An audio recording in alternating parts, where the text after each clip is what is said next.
Aptus have produced two reports this year, digital guides, one looking at from the perspective of employers and one from employees. And so Shaun has spoken at our March meetup. I think it was about the one that... Oh, was it? Okay, it was a year ago. Well, that's gone quickly. Which was around employees. Employee guide, yeah. Yeah, employee guide, right. I had 50-50 chance. And the opportunities for working in the digital sector here in the Southwest. And their latest guide is around looking at what, for the employers, what employees in the Southwest want. And I think you're just going to tie some insights together on what you've discovered. So please welcome Shaun.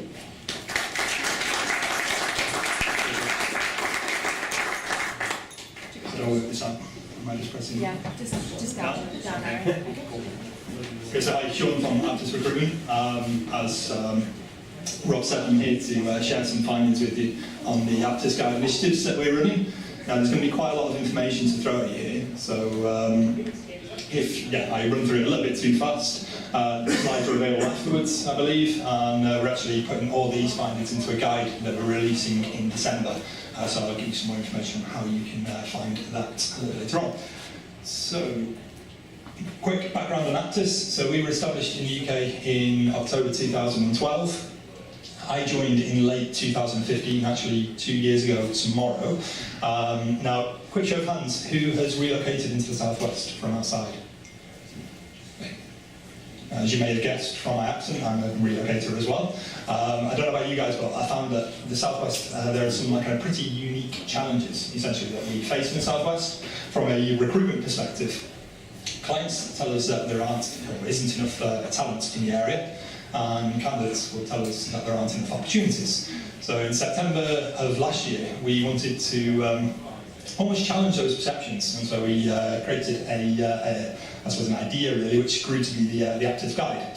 So as Rob mentioned before, we are looking to run 2 surveys. So the first survey, we look to ask employers about their businesses, the benefits that they offer, the salaries that they offer, basically the things that you look for when you're looking for a job, and that can feed into a guide for employees. The second survey, we survey employees about the things that they're looking for in an employer, and that can then be fed into a guide for employers. So the first guide was released in February. Essentially, there's a lot of information in there simply to showcase the Southwest digital and creative sectors. That's everything that's included. The employer guide, which is going to be released next month, essentially there's a lot of information in there to help employers kind of almost reposition their recruitment and retention strategies. That's the angle that we're looking at here. So findings from this guide that I'm going to be looking to share with you mostly tonight. So, in the survey, we asked basically what people saw as their most relevant skill set. Now, people at the back, can you read that, by the way? Yeah?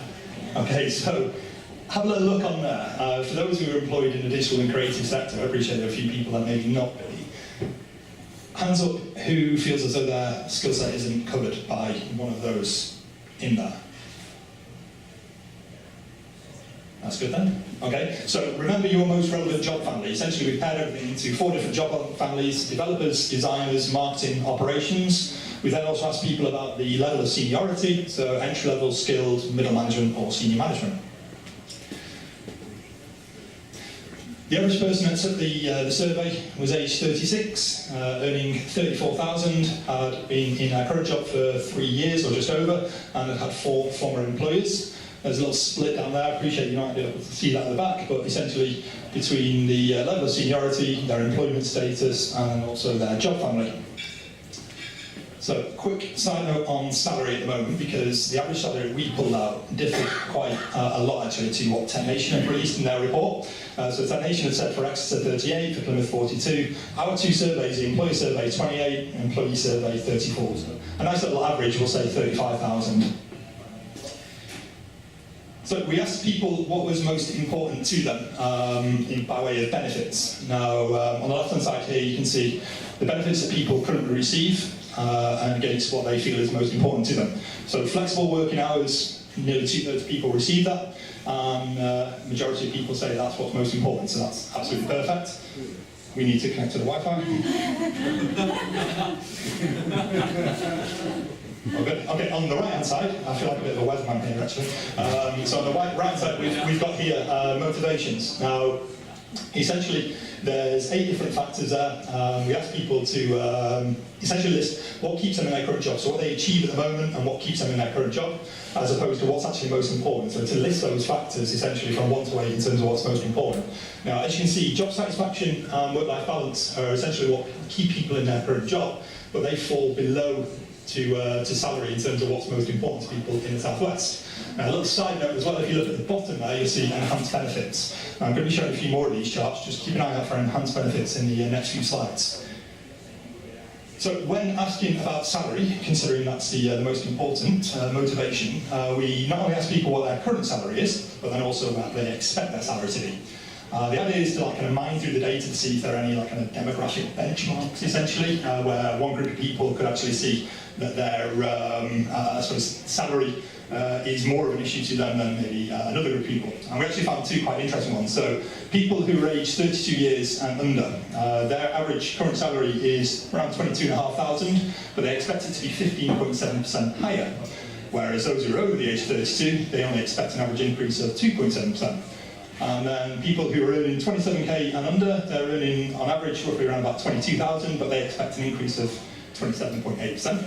Those who are over the 27k benchmark, it's only 4.1%. So 2 really kind of massive gaps essentially.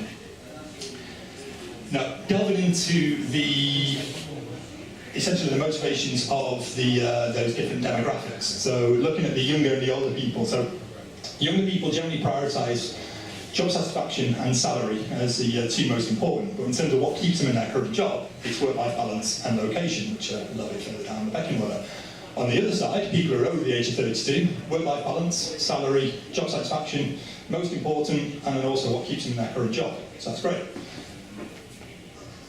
Looking at the lower and the higher earners, it's pretty much exactly the same. So lower earners, job satisfaction, salary, at the top in terms of what's most important, but then it's work-life balance and location that keeps them in their current job. And the same for those who are earning over 27k, salary, job satisfaction, work-life balance, top 3 in terms of what keeps them in their job, and also what's most important. We asked people about challenges that they feel they face in the Southwest. Top 3, that pretty much consistently across the board. Sourcing job opportunities, earning sufficient salary, and then lack of career progression as well.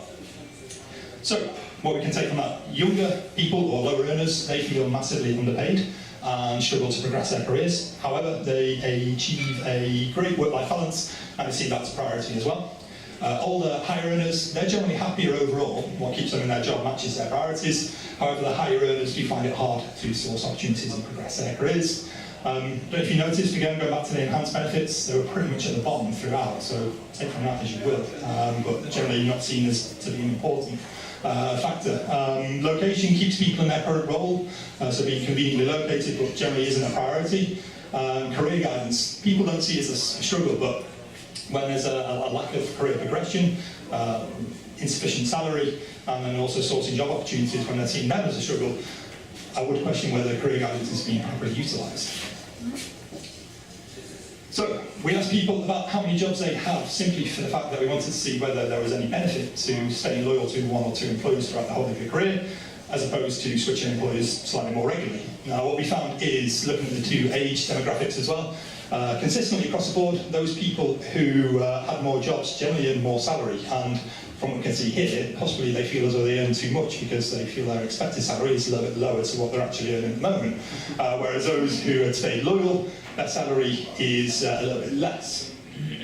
Now on the flip side, those people who stayed loyal generally progressed to the senior positions at a lot of the younger age. So as you see here, people with 1 or 2 jobs, middle management position at the age of 28, whereas those people who had 3+ jobs, they got to middle management positions by 38 years and above, so massive difference there.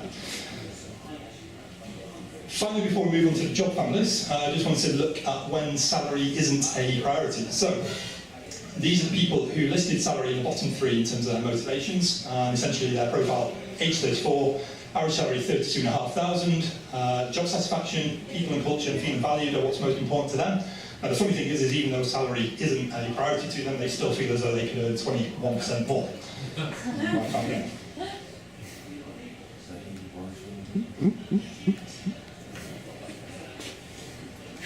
So, developers in the room, show of hands, please. Awesome. Okay, this slide's for you. So essentially what we've got here is the, I suppose, a breakdown of the developers who completed the salary, so the survey should say. So average salary 29,000, average age 31. Salary is what's most important. Work-life balance actually quite down the pecking order there. Here we've got a comparison of the junior developers as opposed to the senior developers in terms of what they are currently earning, what they expect to earn. How their salaries progressed in the last 5 years, and then also what they expect their salary to, how they expect their salary to increase in the next 2 years as well. At the bottom right, we have essentially a case study. So we picked a number of the responses where there's a similar age, similar level of seniority, only those who had more jobs as opposed to less jobs, just to see essentially through each of the job families what the difference was there. So as you can see with developers, those who've had more jobs on average generally earn quite a lot more than those who have only had the one. So designers, this one's for you. I won't run through it, I'll just give you a second to digest.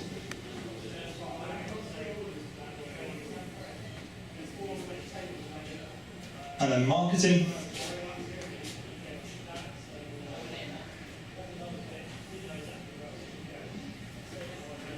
And finally, the operations.